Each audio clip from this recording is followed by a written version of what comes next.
Hi hello నమస్తే welcome to ఇహా నేను మీ షన్విత.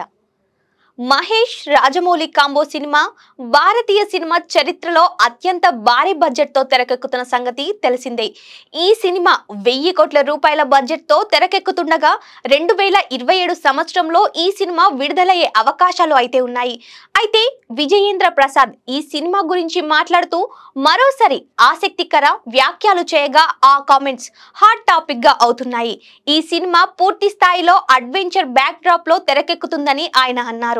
ఇండియాలో ఈ మధ్య కాలంలో ఈ తరహా కథాంశంతో సినిమా తెరకెక్కలేదని ఆయన కామెంట్స్ చేశారు. మహేష్ బాబు గత సినిమాలకు భిన్నమైన కథతో ఈ సినిమా తెరకెక్కుతుందని తెలుస్తుంది. ఈ సినిమా కథ కాంటెంపరీలో సాగుతుందని ఆయన అన్నారు.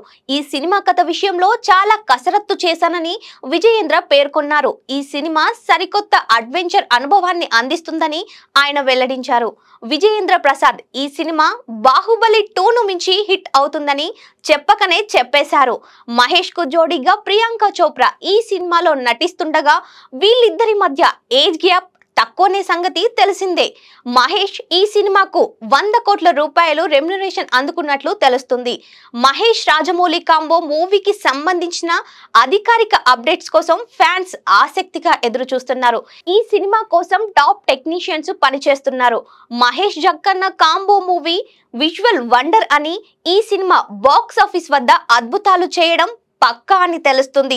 రాజమౌళి మాత్రం ఇప్పటి వరకు ఈ సినిమా గురించి ఎక్కడా స్పందించలేదు. మహేష్ కూడా ఈ సినిమా విషయంలో సైలెన్స్ మెయింటైన్ చేస్తున్నారని తెలుస్తుంది.